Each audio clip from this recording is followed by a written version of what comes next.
Partner refused to skip his daily 4-hour gym sessions to help with our 2-month-old baby even when I had 101 fever.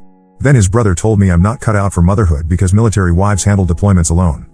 My partner David, 29M, and I, 28F, have been together for 3 years and we just had our first baby, Millie, 2 months old. David works as a mechanical engineer at a manufacturing plant. It's a decent job with normal hours, usually 8 to 5 on weekdays. Before Millie was born, David was really into fitness. He would go to the gym about 5 to 6 times a week for maybe an hour or 2. I never had a problem with this because everyone needs their hobbies and he was home most evenings. The pregnancy was rough. I had severe morning sickness until week 20, then developed gestational diabetes. David was supportive during this time, coming to most doctor appointments and helping around the house when I couldn't keep food down. I thought we were a good team. Millie arrived 2 weeks early and it's been chaos since. She has colic and reflux, which means she cries for hours every day, usually from 6 p.m. to midnight. The pediatrician says this is normal and should resolve by 3 to 4 months, but right now it's exhausting. She also refuses bottles completely. We've tried every brand, every nipple type, different temperatures, having David feed her instead of me, nothing works. This means I'm the only one who can feed her, which happens every 2 to 3 hours around the clock. Here's where the problem started. About 3 weeks after Millie was born, David announced he was going back to his gym routine because he needed to maintain his mental health. I understood this at first. New parenthood is stressful for everyone. But his gym routine has completely changed. He now leaves work at 5 p.m. and goes straight to the gym. He doesn't come home until 9 or 10 p.m. most nights. When I asked him about it, he explained that he's doing a new workout program that requires longer sessions. He does weight training for about 90 minutes, then cardio for another hour, then he sits in the sauna for 45 minutes to an hour. After that, he often runs into gym buddies and they'll grab protein shakes and talk for another 30 to 45 minutes. This means I'm handling Millie's worst crying period completely alone every single day. Those evening hours from 6 to 10 p.m. are brutal. She screams no matter what I do. I've tried swaddling, white noise, car rides, bouncing on an exercise ball, warm baths, everything. Sometimes I have to put her in her crib and step outside for 5 minutes just to catch my breath because the crying is so overwhelming. By the time David gets home, Millie has usually exhausted herself and fallen asleep. He'll peek in at her, tell me she looks peaceful, and then make himself dinner. He often comments on how quiet the house is and how he's glad he missed the difficult part of the evening. I tried talking to him about this several times. I explained that I need help during those evening hours, or at least some relief afterwards so I can shower or eat a proper meal. I suggested he could go to the gym in the morning before work, or maybe skip some days and go every other day instead. I even offered to research gyms closer to his work so he could work out during lunch breaks. Each time I brought this up, he would say he understood but then nothing would change. He'd tell me that his current routine is really working for him and he's seeing great results. He'd promised to try to come home earlier but it never happened. He started saying that morning workouts don't work for him because he's not alert enough, and that skipping days would ruin his progress. The breaking point came last Tuesday. I had been up since 4 a.m. because Millie was cluster feeding. She barely napped during the day and I couldn't put her down for more than 10 minutes without her crying. I hadn't showered in 3 days and had eaten nothing but granola bars and crackers because I couldn't use both hands to prepare anything else. At 6 p.m., Millie started her usual evening crying session. I texted David asking if he could please come home early just this once because I was at my limit. He replied that he was already at the gym and had plans to meet his workout partner Jake for their leg day routine. He said he'd be home by his usual time. I spent the next 4 hours walking around the house with Millie, trying everything I could think of. My back was killing me from all the bouncing and swaying. At one point I sat on the kitchen floor and cried along with her because I didn't know what else to do. David came home at 9:45 p.m. Millie had finally fallen asleep about 20 minutes earlier. He walked in, saw me on the couch with her sleeping on my chest, and asked if I wanted him to make me a sandwich. When I didn't respond right away, he shrugged and went to take a shower. That's when David's older brother Ryan, 31M, texted me. Ryan has been staying with us for the past 2 months while he looks for his own place after his divorce. He works night shifts at a warehouse, so he's usually sleeping during the day and leaves for work around 10 p.m. Ryan asked if everything was okay because he could hear Millie crying through his bedroom door and noticed I seemed stressed lately. I was so tired that I ended up telling him everything, about David's gym schedule, about feeling overwhelmed, about not getting any help during the hardest parts of the day. His response shocked me. He said I needed to stop being so selfish and think about what David needs. He pointed out that David works hard all day and deserves time to decompress. He said that taking care of babies is what women are naturally good at, and that I should be grateful David is staying in shape instead of letting himself go like a lot of new fathers do. Then he really got going. He told me that my constant complaining was creating a negative atmosphere in the house. He said David probably stays at the gym longer just to avoid coming home to my nagging. He suggested that if I really needed help, I should ask my mother or hire a babysitter instead of expecting David to give up his self-care routine.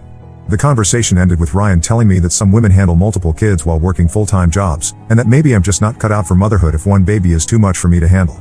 I went to bed that night and couldn't sleep even though Millie was finally resting. I kept thinking about what Ryan had said and wondering if he was right. Maybe I was being too demanding. Maybe other women really do handle this better than I am. But then I thought about my sister, who has 3 kids. Her husband coached Little League and had other hobbies, but he was always home by 6 p.m. on weekdays to help with dinner and bedtime routines. My own father worked construction and was exhausted every day, but he still helped my mother with us kids in the evenings. The next morning, I decided to try one more time with David. I waited until he was having his coffee before work and calmly explained my situation again. I told him I wasn't trying to stop him from working out, but I needed some help during Millie's fussy periods. I asked if he could come home just 2 days a week, maybe Tuesday and Thursday, so I could have a short break. David listened and nodded, then said he would think about it. That evening, he texted me at 5:30 p.m. saying he was at the gym and would see me later. Same thing happened the next day, and the day after that. On Saturday, I asked him directly if he had thought about our conversation. He said he had, and he felt like his workout routine was too important to his physical and mental health to change right now. He suggested that this phase with Millie would pass soon anyway, so I just needed to tough it out for a few more weeks. That's when Ryan chimed in again. He was making breakfast and overheard our conversation. He told David he was right to stick to his routine, and that giving in to my demands would set a bad precedent. He said I would just keep asking for more and more compromises until David had no time for himself at all. Ryan then turned to me and said I needed to figure out how to manage my time better. He pointed out that Millie sleeps during parts of the day, so I should be using that time to shower and prepare meals instead of complaining about doing it when she's awake. He said that learning to multitask is part of being a parent. I left the kitchen and went to our bedroom. I looked at Millie sleeping in her bassinet and tried to figure out what to do next. David's gym schedule wasn't changing, and now I had Ryan reinforcing the idea that I was being unreasonable. I called my mother and asked if Millie and I could come stay for a few days. I told her I needed some help and space to think. She said yes immediately and offered to come pick us up. I packed a bag for Millie and myself, left a note for David explaining that I needed time to figure things out, and went to my mother's house. That was 4 days ago. David hasn't called or texted once since I left. Not to ask if we arrived safely, not to check on Millie, not to ask when we're coming back. Ryan texted me yesterday asking when I'm planning to stop this dramatic nonsense and come home, but nothing from David. I'm starting to realize that maybe the problem isn't just about gym time. Maybe it's about priorities and what kind of partnership we actually have. But I keep second-guessing myself because of what Ryan said. Am I really being selfish for wanting help with our baby? I don't know what my next step should be. Part of me wants to go back and try to work things out, but another part of me wonders if anything will actually change. Millie is David's daughter too, but he doesn't seem interested in being present for the hard parts of parenting. What would you do in my situation? Am I wrong to expect my partner to adjust his routine to help with our newborn? Update 1: A lot has happened since my original post, and I wanted to update everyone who gave me advice and support. Your responses really opened my eyes to things I hadn't considered before. After staying at my mother's house for a week, I decided to go back home and have a serious conversation with David. I thought maybe if I approached things differently and explained my needs more clearly, we could work something out. I was wrong. When I got home, David was getting ready to leave for the gym. He barely acknowledged that Millie and I had been gone for a week. He didn't ask how we were, didn't seem relieved that we were back safely, nothing. He just grabbed his gym bag and said he'd see me later. That evening when he came home around 10 p.m., I tried to start a conversation about our relationship and what needed to change. David's response was that he didn't see what the big deal was. He said I had chosen to leave, not him, so clearly I was the one with the problem. He told me that plenty of military wives handle deployments alone with kids, so I should be able to handle him being gone for a few hours each evening. When I pointed out that this wasn't a temporary deployment but an ongoing choice he was making every single day, he got annoyed. He said his gym routine was non-negotiable and that I knew he was serious about fitness when we got together. He claimed I was trying to change him into someone he's not. I asked him what he thought his role should be as Millie's father. His answer was that he would be more involved when she got older and could do interesting things like go to playgrounds or play catch. Right now, she was basically just eating, sleeping, and crying, so there wasn't much for him to contribute. This conversation happened while Ryan was watching TV in the living room, and he kept making comments throughout. He would nod when David said something and shake his head when I spoke. At one point he actually said that I was being manipulative by timing this conversation for when David was tired from his workout. The next morning, I woke up to Millie crying at 5 a.m. David didn't even stir. I got up to feed her, and when I came back to the bedroom, he was awake and scrolling through his phone. I asked if he could take Millie for an hour so I could get some more sleep since I'd been up multiple times during the night. He said he couldn't because he needed to get ready for work soon, and besides, Millie would just cry if he took her since she only wanted me anyway. Then he got up and went to take a long shower while I sat there with Millie, who was still fussing and refusing to go back to sleep. This pattern continued for several days. David would leave for work, go straight to the gym afterward, come home late, eat dinner, and go to bed. Meanwhile, I was handling all night wakings, all daytime care, all household tasks, everything. He acted like his only responsibility was his job, and everything else was my department. The breaking point came last Friday. Millie had been particularly difficult that week. She was going through a growth spurt and wanted to nurse constantly. I was exhausted and hadn't slept more than 2 hours at a stretch in days. I had also started getting mastitis, which made nursing painful and gave me flu-like symptoms. I texted David at work asking if he could please come straight home that evening because I was sick and needed help. He responded that he had already committed to meeting his gym buddy for their weekly heavy lifting session and couldn't cancel. He suggested I call my mother if I really needed help. When I told him I had mastitis and felt like I had the flu, he said it was probably just normal tiredness from being a new mom and that I was being dramatic. He said he'd pick up some Tylenol for me on his way home from the gym. That evening was the worst yet. Millie cried from 6 p.m. until after 11 p.m. Every time she latched on to nurse, I had shooting pains through my breast. I had chills and body aches from the infection. At one point I got so dizzy that I had to sit on the bathroom floor with Millie because I was afraid I might drop her. Ryan was home that evening because he had called in sick to work. Instead of offering to help, he kept coming out of his room to complain about the noise. He asked if there was something wrong with Millie since she was crying more than usual. When I explained that she was cluster feeding and I was sick, he said I should take her to the doctor instead of letting her scream all evening.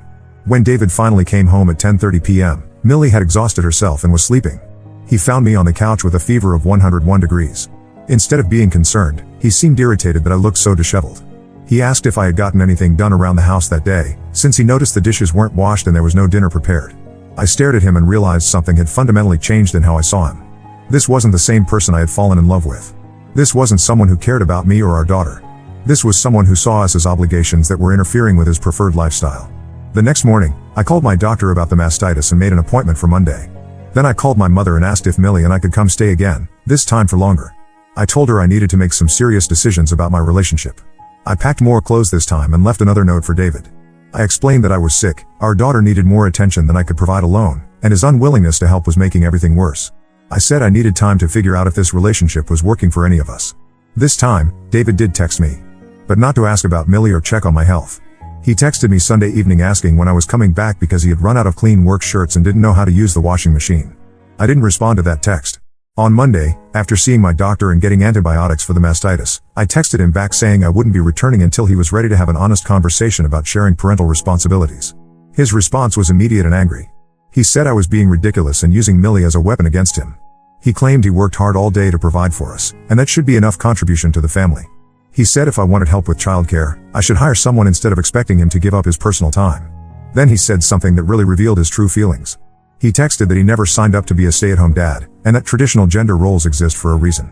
He said men are naturally better at providing financially while women are naturally better at nurturing children.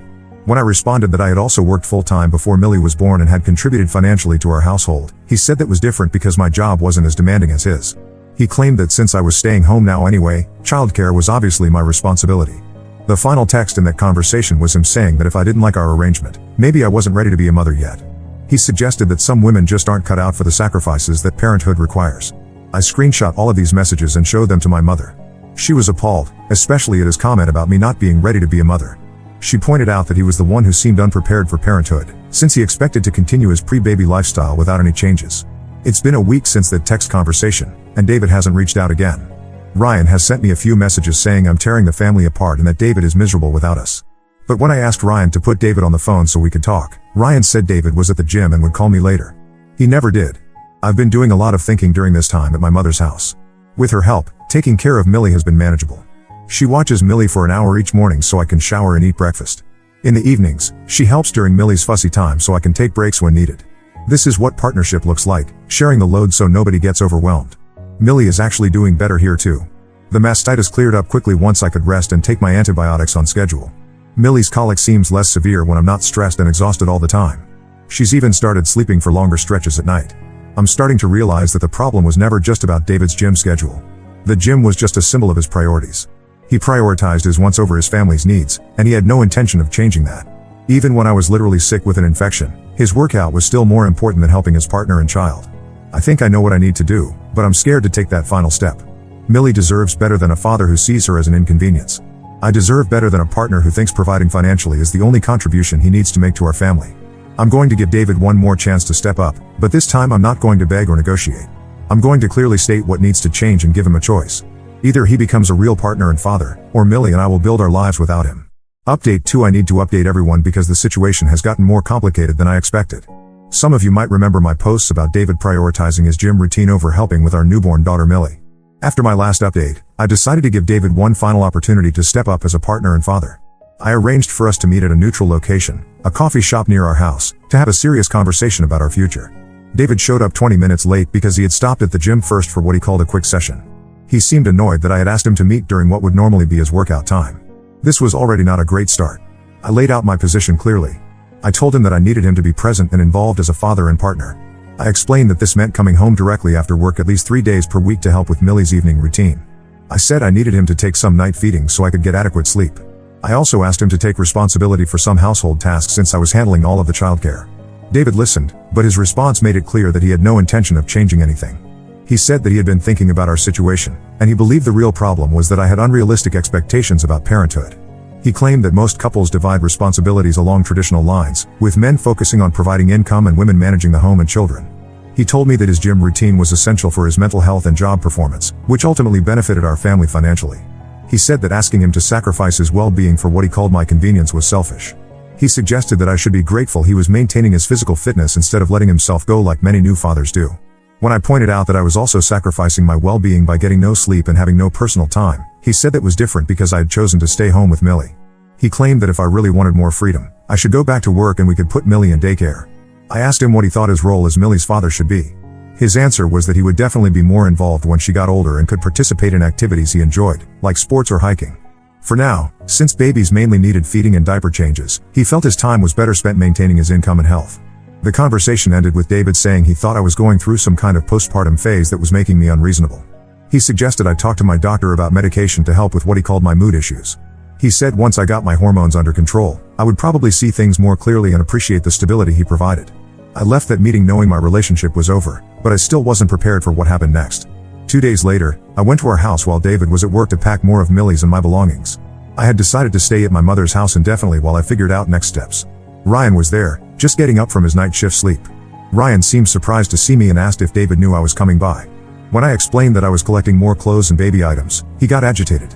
He said I was being manipulative by taking Millie away from her father, and that I was using the baby to punish David for not giving in to my demands. Then Ryan told me something that completely changed my understanding of the situation. He said that David had been complaining about our relationship problems to people at the gym, and that several of his workout buddies had been encouraging him to stand firm against what they called my attempts to control him. According to Ryan, David's gym friends had been telling him that many women try to trap men with babies and then use the children to restrict their freedom. They had apparently advised David that giving in to any of my requests would lead to me making more and more demands until he had no independence left. Ryan said that David's longest gym sessions weren't actually just about working out. After his exercise routine, David would sit in the juice bar area and vent to his friends about home life. They would reassure him that he was being reasonable and that I was the problem. This explained why David's gym visits had gotten longer after Millie was born, and why he seemed so confident that his position was justified. He had created an echo chamber of men who reinforced his belief that any compromise on his part would be a sign of weakness. But Ryan wasn't finished. He then told me that David had been discussing the possibility of breaking up with me, but he was worried about child support payments. Apparently, David had been researching his potential financial obligations and was concerned about how much of his income he might have to pay if we separated. Ryan said David's plan was to wait and see if I would eventually give up on asking for help and just accept the current arrangement. If I continued to push for changes, David was prepared to end the relationship, but he wanted to make sure he could minimize his financial responsibilities first. I was shocked by this information, but Ryan wasn't done revealing things. He told me that David had already been talking to a lawyer friend from the gym about custody arrangements. The lawyer had apparently told David that if he could document that I had taken Millie away from home multiple times, it might help his case for arguing that I was an unstable parent. This explained why David had never called or texted when Millie and I stayed at my mother's house. He wasn't worried about our safety or well-being, he was potentially building a case against me. Ryan seemed to realize he had said too much, because he quickly tried to backtrack.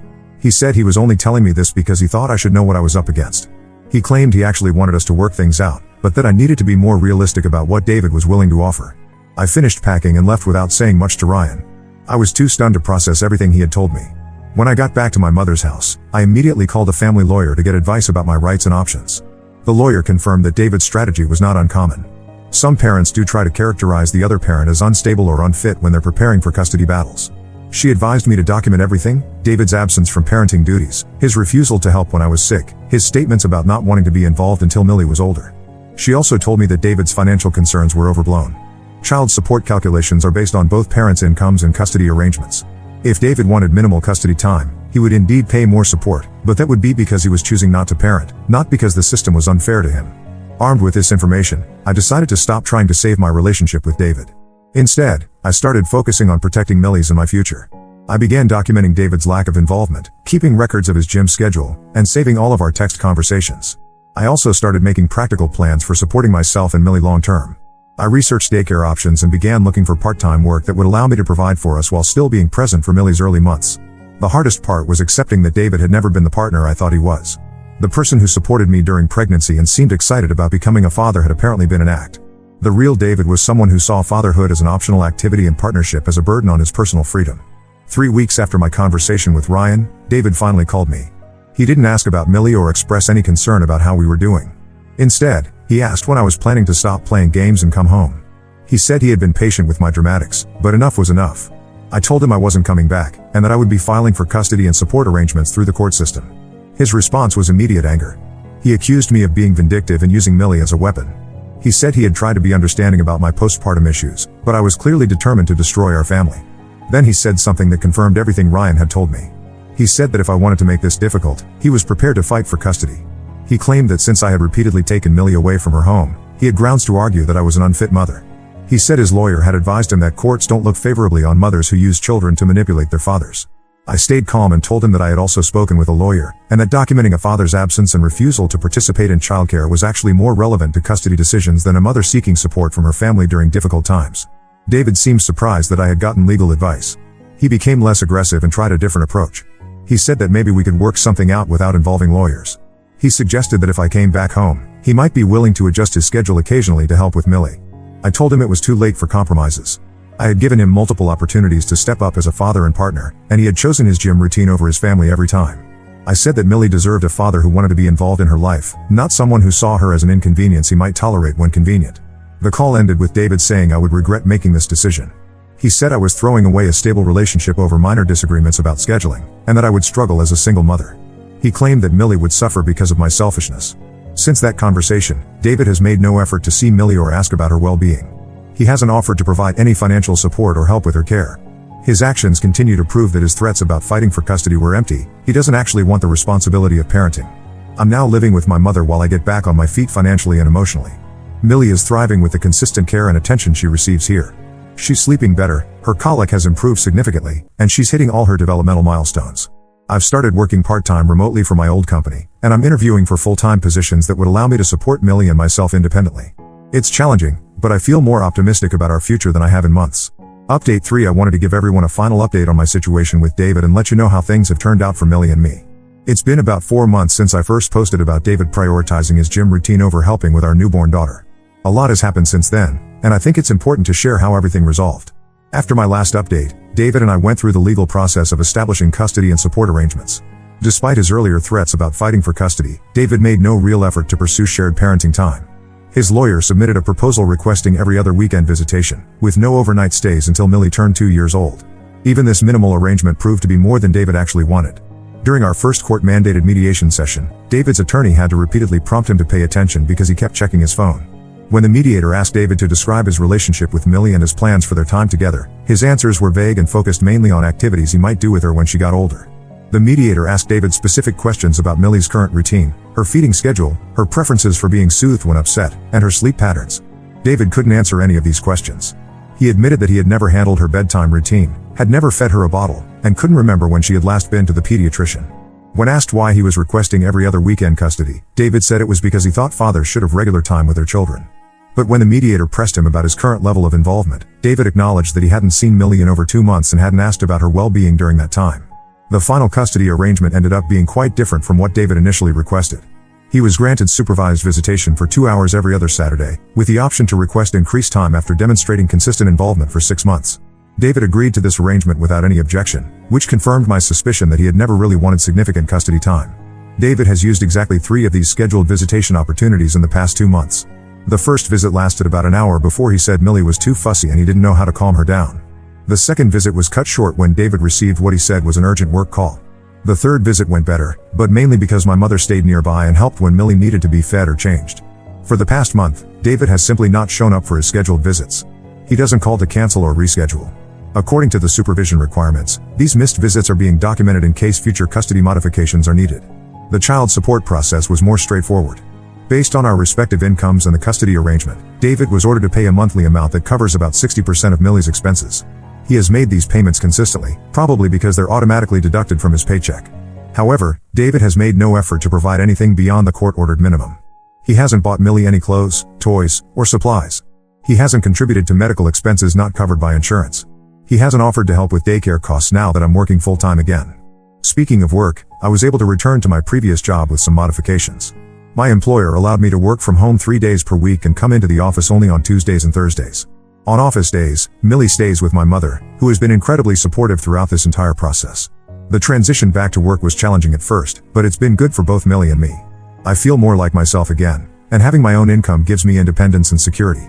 Millie enjoys spending time with her grandmother and has become more social and adaptable. Millie is now 6 months old and doing wonderfully. Her colic resolved completely around 4 months, just as the pediatrician predicted. She's sleeping through the night most nights, she started eating solid foods, and she laughs and babbles constantly. She's curious about everything and loves playing peekaboo and being read to. People often ask me if I think Millie misses having her father around, or if I worry about the impact of growing up without him present. Honestly, I don't think Millie has any sense of missing David because he was never really present to begin with. During those first few months when we lived together, David rarely interacted with her beyond occasionally looking at her when she was sleeping peacefully. Now Millie is surrounded by people who genuinely want to spend time with her. My mother adores her and is teaching her songs and games. My sister brings her kids over regularly so Millie can interact with other children. My father, who was initially skeptical about my decision to leave David, now says he can't imagine Millie's life being better with someone who showed so little interest in being her parent. I've also learned some disturbing things about David's behavior during our relationship that I hadn't fully recognized at the time.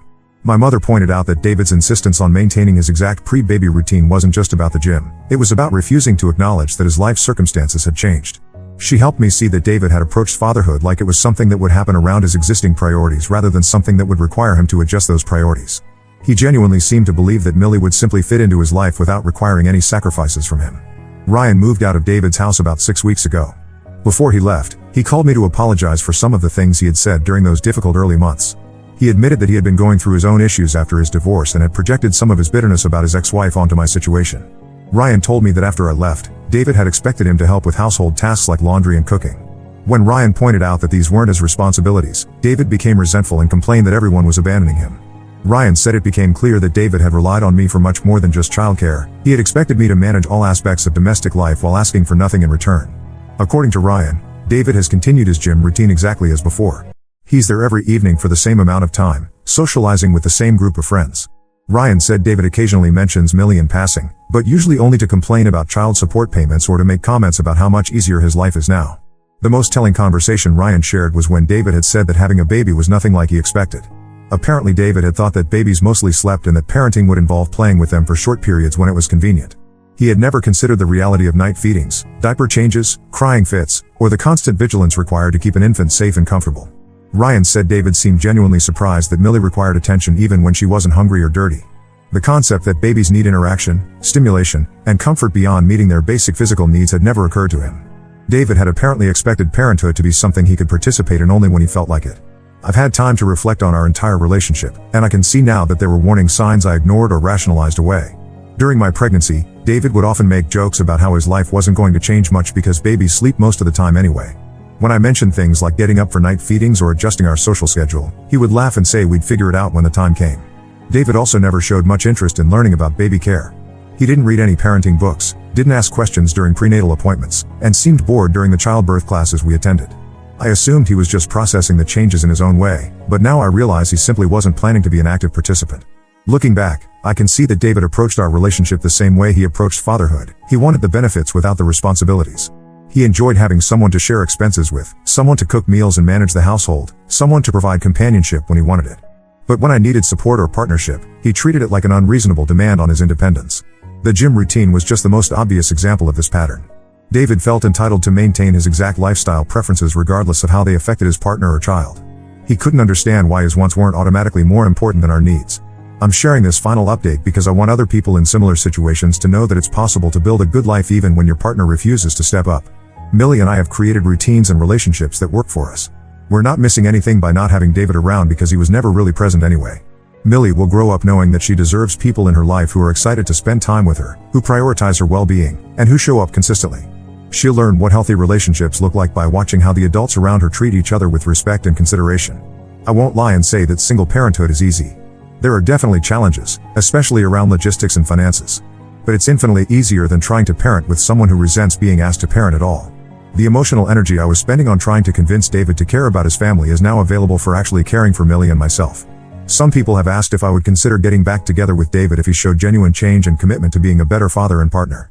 The honest answer is no. The fact that he was willing to abandon his infant daughter rather than adjust his gym schedule tells me everything I need to know about his character and priorities.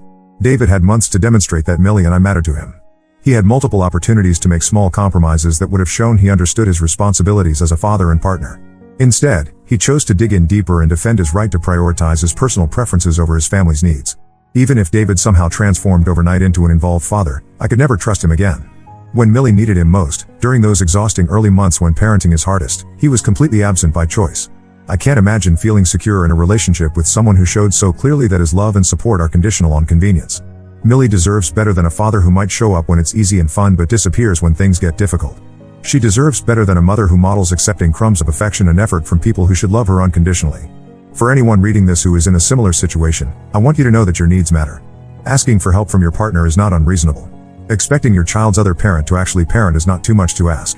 And if someone consistently shows you that their hobbies are more important than your well-being, believe them. You don't have to accept being invisible in your own relationship. You don't have to pretend that neglect is normal or acceptable. You don't have to sacrifice your mental and physical health to avoid inconveniencing someone who claims to love you. It took me too long to realize that I deserved better, but I'm grateful that I figured it out before Millie was old enough to remember living in a house where her father treated her like a burden. She'll grow up knowing she's loved, wanted, and worth showing up for, even if her biological father couldn't see that. David chose his priorities, and Millie and I have chosen ours. We're building a life filled with people who actually want to be in it, and it's turned out to be exactly what we needed. Now let's move to the next story. Story 2. I kept my aunt's financial help for college a secret from my mom, but my cousin exposed it at family dinner. Then I found out mom blew $50,000 inheritance on a couch instead of helping me. I'm a 22-year-old female college student, and I find myself in a complicated situation that's making me question whether I'm doing the right thing. My relationship with my mom, 44F, has always been loving but complicated, especially when it comes to money. Ever since I can remember, she's struggled with financial management despite having a good job at an insurance company where she makes around $65,000 a year. Growing up, I watched her cycle through periods of debt and brief financial stability. She would work hard to pay off her debts, only to immediately make new large purchases that would put her right back where she started. The most recent example was last year. After 3 years of strict budgeting and overtime work, she finally paid off all her credit cards and loans. Instead of maintaining that freedom, within 2 weeks she had taken out a loan for a $20,000 designer couch and booked a 2-week Caribbean cruise. My stepdad, 46M, who she married when I was 15, isn't any better with money. He works as a project manager for a construction company, but the job is about 4 hours away from our house. Rather than looking for work closer to home, they decided to rent a whole apartment near his workplace. This means they're paying 2 sets of bills, our house mortgage and utilities, plus rent and utilities for his apartment. When I suggested he look for jobs locally, they both got defensive and said I didn't understand adult responsibilities. Money has always been an extremely sensitive topic with my mom. She takes any mention of financial struggles as a personal attack on her parenting. When my cousin Emma graduated high school the same year as me, her parents bought her a new Toyota Camry. My mom cried for 3 days straight because she could only afford to give me her old Honda Civic. I tried explaining that I was grateful for the car and didn't need a new one, but she wouldn't hear it. She kept saying she was a failure as a mother because she couldn't give me nice things. I started college 3 years ago at our state university. Since my mom and stepdad's credit wasn't good enough to co-sign loans, I knew I would have to figure out funding on my own. I got my associate's degree by working 30 hours a week at a coffee shop while taking classes. Now I'm working on my bachelor's in business administration, still paying everything out of pocket. I never complained about this situation because I saw how upset my mom got whenever money came up. Last month, my Aunt Lisa, 40F, my mom's younger sister, and her long-term boyfriend Steve came into some money through an investment that paid off. They bought a beautiful $900,000 house in an upscale neighborhood and still had significant savings left over. Since my aunt graduated from the same university I'm attending, I reached out to her for advice about getting an external student loan on my own. We met for lunch at a local cafe last week to discuss loan options. What happened next completely caught me off guard. My aunt told me that since they were in such a good financial position and had already finished their holiday shopping, she wanted to give me her entire year-end work bonus to help with my education expenses. My aunt is a senior CPA at one of the big accounting firms, so while I don't know the exact amount, I know their bonuses usually start at $1,000 and can go much higher. This offer would be absolutely life-changing for me.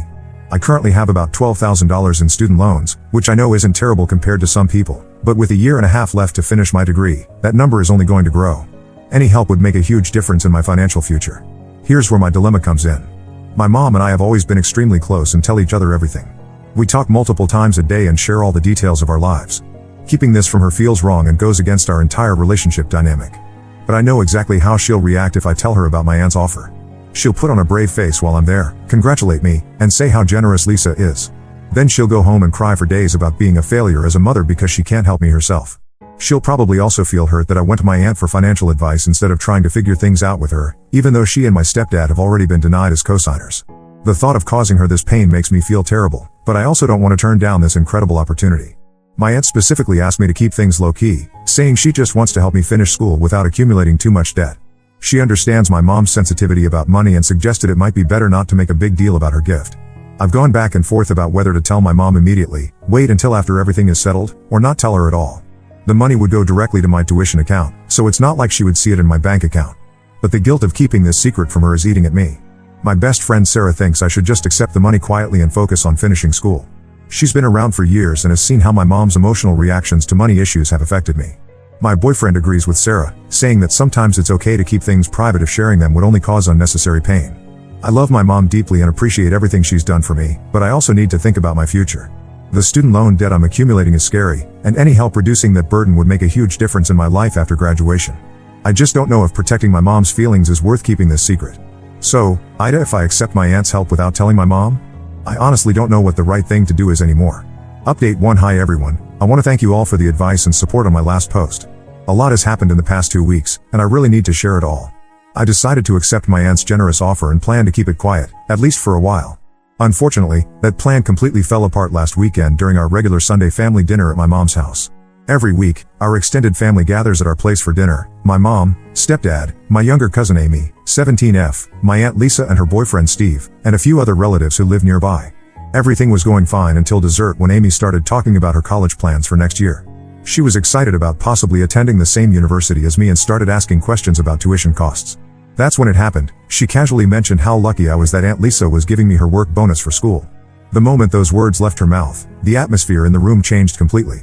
My mom's fork clattered onto her plate, and I watched as all the color drained from her face. She tried to maintain her composure, but I've seen that look too many times before. She excused herself from the table, saying she needed to use the bathroom. When she came back 15 minutes later, her eyes were red and puffy from crying. The rest of dinner was unbearably awkward. My aunt tried to smooth things over by changing the subject, but the damage was done. The car ride home with my mom and stepdad was completely silent. I could feel the tension building with every passing minute. Once we got home, my mom finally broke down. She confronted me in the kitchen, asking why I hadn't told her about the money. She wasn't just hurt about the financial aspect, she was devastated that I had kept it secret from her. She said she thought we told each other everything, and she couldn't understand why I had gone behind her back to ask my aunt for financial advice instead of coming to her first. My stepdad made everything worse by jumping into the conversation. He started listing all the ways they had helped me, letting me live at home rent-free during my first 2 years of college, providing me with a car, even though it was my mom's old one, feeding me, and paying for my phone bill.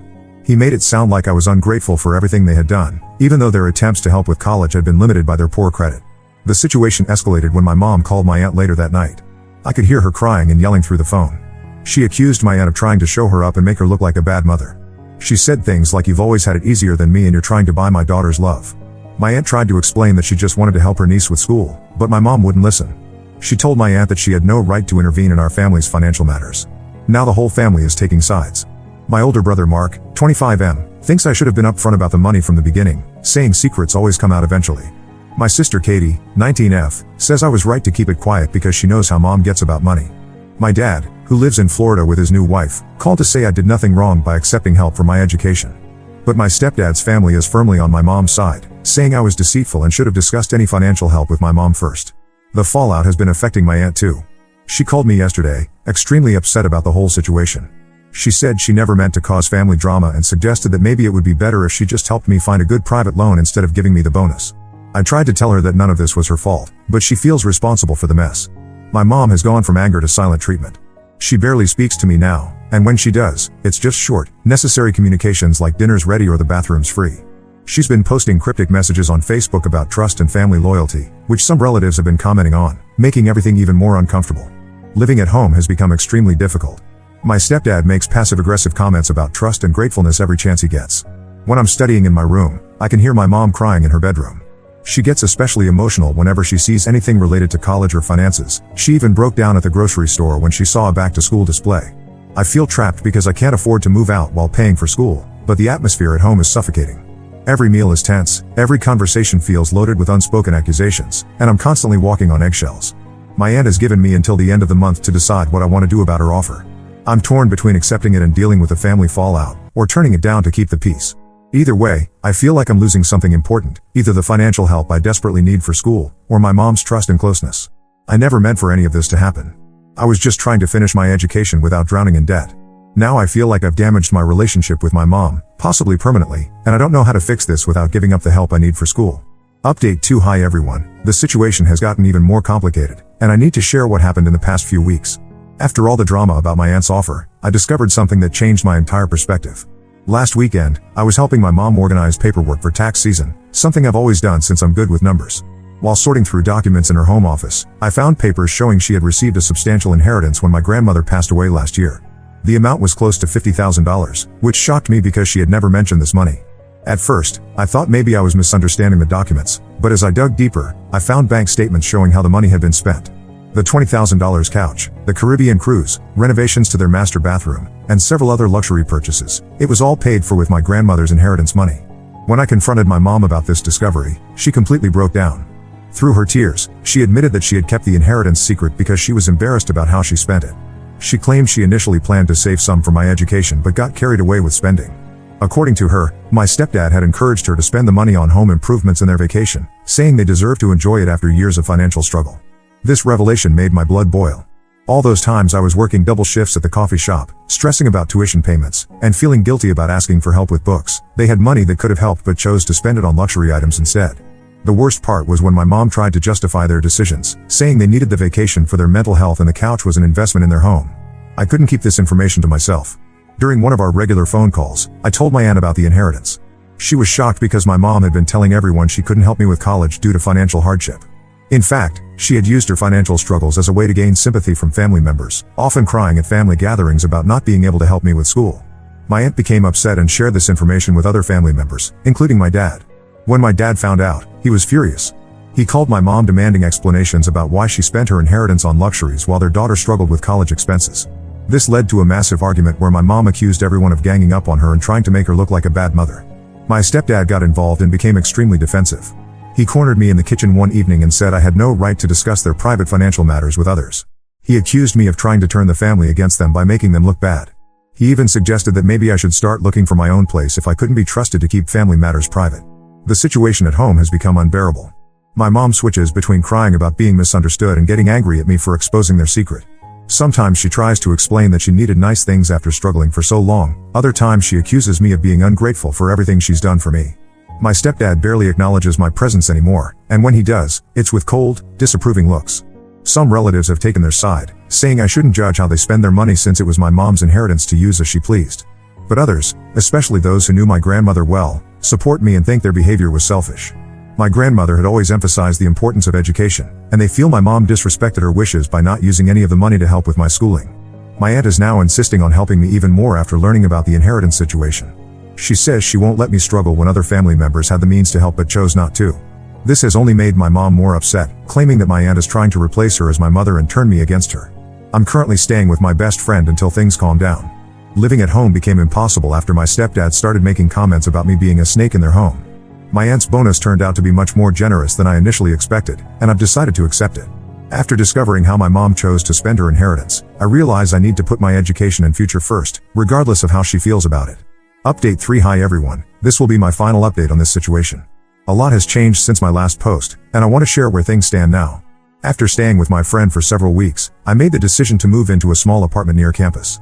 My aunt helped me with the security deposit and first month's rent, and I'm managing the monthly payments with my part-time job at the coffee shop and some tutoring work I picked up. It's tight financially, but it's so much better than living in that toxic environment at home. My mom has been trying various ways to get me to move back home. She calls me almost daily, saying she misses me and that we can work things out if I just come back. However, I've noticed that nothing has really changed with her behavior. She and my stepdad are still making poor financial decisions. Last week, they financed a $12,000 hot tub, even though they're still paying off the couch and cruise. When I mentioned that maybe they should focus on paying off their existing debts, she got defensive and said I was judging her again. I accepted my aunt's help with school, which turned out to be a $5,000 bonus. This covered most of this semester's tuition and some of my books. Beyond the financial help, my aunt has been teaching me about investments, retirement planning, and building good credit, all the things I wish my mom had taught me. We meet for lunch every Sunday, and she's become more of a mentor than just an aunt. My relationship with my mom has shifted significantly. We still talk, but I keep our conversations focused on safe topics like TV shows or family gossip. I've learned to change the subject whenever she starts talking about money or tries to make me feel guilty about accepting help from my aunt. When she gets too emotional or manipulative, I end the call, telling her I have to study or work. Some family members, especially my mom's side, think I'm being too harsh by maintaining this distance. They keep saying things like she's still your mother and family should forgive each other. But they don't understand what it's like to watch your parents spend $50,000 on luxury items while crying about not being able to help with your education. My dad has become more involved in my life since learning about the inheritance situation. He's offered to help with next semester's books and has been sending me care packages with groceries and supplies. It's nice to have a parent who follows through on their promises to help, even if he lives in another state. My academics have improved significantly since moving out. Without the constant drama and tension at home, I can focus better on my studies. My GPA has gone up, and I'm on track to graduate with honors next year. Recently, my aunt told me that my mom tried to guilt her about helping me, saying she was destroying their mother-daughter relationship. My aunt shut that down quickly, telling her that she did that herself by prioritizing material things over her daughter's education. This led to another family argument, but honestly, I'm too tired to care anymore. I'm focusing on finishing my degree and building my own life now. The distance from my mom and stepdad has given me clarity about how their behavior affected me growing up. I've realized that sometimes the healthiest thing you can do is step back from toxic situations, even when they involve family. I don't regret accepting my aunt's help or moving out. Sometimes protecting your future means making tough choices, even if they hurt people you love. I'm done feeling guilty about receiving help from family members who actually want to see me succeed. Thank you all for your support throughout this journey. I'm in a much better place now, both mentally and academically, and I'm looking forward to what the future holds.